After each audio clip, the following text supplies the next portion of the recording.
After holding out for as long as humanly possible, Disney has finally graced us with a trailer for the upcoming Phineas and Ferb Disney Plus film, Candace Against the Universe, only weeks away from its August 28th premiere. The film is stacked with about a dozen new songs, a new alien planet, interesting new characters, and even more interesting character pairings. Candace and Vanessa separated from their family and friends, Phineas and Ferb teaming up with Doofenshmirtz, Perry on his own mystery mission? What more could you ask for? Besides Meep, of course, but I'm holding out, I have hope for him. As always, we're gonna run through this trailer for details we found interesting, trying to piece together the plot of this film because we have absolutely no patience. As always, spoiler warning ahead. We open with Candace being scolded by her mother Linda yet again for Candace's routine accusations of Phineas and Ferb getting into outlandish adventures with their insane inventions that conveniently always disappear, establishing that this is the focus of the movie. Candace is tired of never being proven right when she knows she's telling the truth. Considering the premise of this film revolves around Candace being taken to a planet free of, quote, annoying little brothers, it makes sense that this is the catalyst to that mindset. After all, she doesn't have to worry about what her brothers are getting into if she's in another galaxy. And it looks like this film actually strives to show the dangers of Phineas and Ferb's inventions, as the boys have constructed a giant robot clown to juggle them in the air like balls. While that looks fun as hell, let's be realistic, that's actually pretty dangerous. One false move,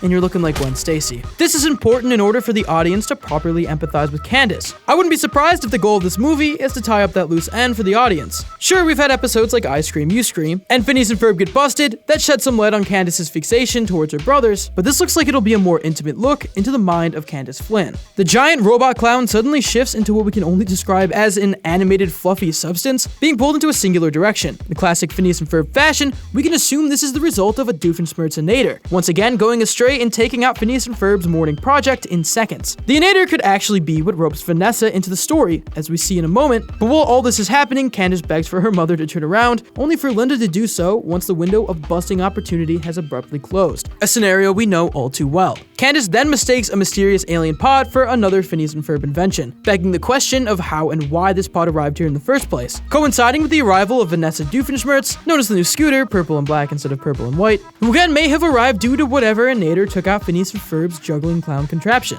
Alternatively, she could just be here to hang out. In the proper Phineas and Ferb series, Candace and Vanessa didn't necessarily become the best of friends. In fact, they actually wore each other's clothes by mistake, inhaled Doofania due to a mix-up, and fought over a Mary MacGuffin doll in Finding Mary MacGuffin. But as the series progressed, they became acquainted more often, Vanessa even hitting Candace up to hang out. Considering this movie has been said to take place before the last day of summer, this could actually be the summer that elevates them to genuine friendship level, going into the aforementioned hang sessions. But back to the movie, the strange alien pod actually abducts Candace and Vanessa, firing off into space, leaving Phineas and Ferb confused on where she's going. But note the wrapped present in Phineas's hand. If you didn't know any better, I would suggest this film could take place during Candace's birthday week. Candace gets abducted right before Phineas gives her a gift that I would imagine would have warmed her heart and probably changed the pessimistic, understandably frustrated outlook she possesses towards everything. We see the exterior of the alien spacecraft Candace and Vanessa are taken to. Notice how there's a multitude of pods arriving at the same time, likely all abducting older siblings. If not, then specifically teenage girls, for whatever story-related reason that'll make us laugh, but weirdly enough blow our minds at the same time. You know how Dan and Swampy work that magic. Vanessa, being the resourceful and observant rebel she is, appears to use a pipe or bar to prematurely open the hatch her and Candace are captive in, the two likely exploring the ship from there on out. Now it's possible the hatch could have been opened another way and Vanessa is just making sure she's well equipped, but considering that was the only hatch to open, signified with the noise and green light, we can assume this duo won't wait around to reclaim their freedom, not that they may even need to. Now, is it just me or does the base of the alien planet that the spacecraft docks at have a striking similarity to Doofenshmirtz Evil Incorporated? Obviously, it's much longer, wider, and carries more facets, but the building on top and color scheme calls the classic location to mind. I mention this because it could be a parallel to Doofenshmirtz in a way we're not quite aware of yet. We then see the alien world and its inhabitants, which all look distinct and gorgeous. Always inventing, Phineas and Ferb construct a portal that's meant to lead them to the planet Candace and Vanessa have been taking to, which reminds me of the portal to Mars, right down to the portal itself sporting a purple hue, but they instead wind up in Doofenshmirtz Evil Incorporated, greeted by Doof's robot son Norm, who does not sound like he's voiced by John Viner. As Norm greets the gang as aliens, we can assume Doof is either aware Vanessa has been abducted and is on a mission to rescue her, perhaps creating his own portal and somehow having two portals connect to one destination somehow, or maybe Doof was already trying to contact the aliens which brought them to Earth in the first place. I would not be surprised if this man accidentally started an alien invasion. That's just a very Doofenshmirtz thing to happen.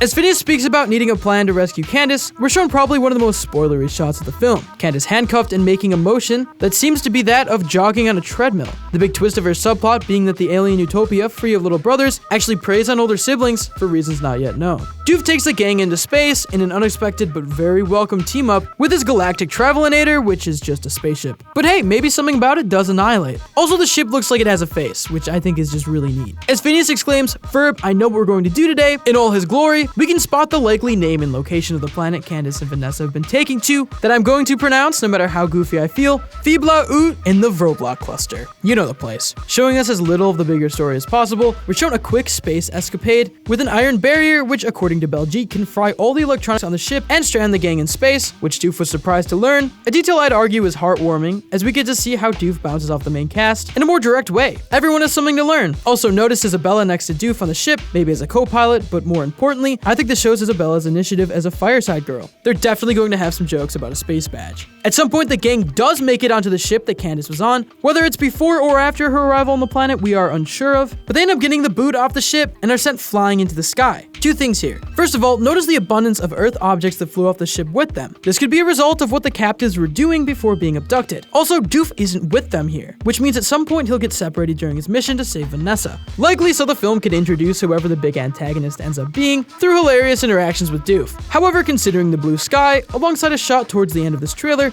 they likely could be shot into the sky once they're back on Earth for the climax of the story. While we're spoon-fed glimpses of the alien planet itself, with the gang looking around in an alien forest, Vanessa against a giant winged creature, and Perry on top of an alien vehicle, while the driver and his goon appear to be struggling to stay on path for whatever reason, maybe they're trying to throw Perry off to little success. Despite his prominence in the show and the fact that he's basically the mascot, little's known about Perry's role in the story, other than the fact that he goes into space with them. Perhaps Major Monogram assigns Perry a mission to follow everyone to this alien planet and rescue all the abducted kids. If not, maybe he gets the wrong impression that Doofenshmirtz took Phineas, Ferb, and all their friends into space, only to uncover the truth once they arrive to Fibla Ut, which is still the best name for a planet, hands down. Candace, back on Earth, off the ship, and equipped with a t-shirt cannon, remarks that it's her against the universe, while firing off against aliens who are missing everything above their waist. God, this movie is going to be violent. Why are t-shirts a weakness? I'm not opposed, that's just insane, I love it. But inevitably, it looks like the movie will take them back to Danville, like any good Phineas and Ferb special, so they can have a blockbuster standoff that fans will remember for ages. Let's just hope it can stand up there with the Across the Second Dimension climax. By the way, that movie turns 9 today, so I hope you feel old. And that's pretty much all we got from the trailer. But that being said, I am so excited for this movie, and the trailer only got me more hyped. It's been a while since we've seen Phineas and Ferb in the gang, and I love the fact that this is just a classic one-off Phineas and Ferb story with the added bonus that it takes place in space, which is always cool. Don't lie to yourself. But as always, I want to know what you guys think about this trailer. Did you see it? Is there anything we missed? Let us know in those comments down below, or tweet to us at Roundtable Vids or me at @ItsRetroNemo. If you want to consider helping out the Roundtable, you could become a member of the channel or support the channel on Patreon and get exclusive access to scripts and avatars. As always, if you enjoyed this video, make sure to like, share it, and subscribe to the Roundtable for more incredible cartoon content. As always, guys, I'm Nemo. This is the Phineas and Ferb breakdown, and I will see you next time. Peace.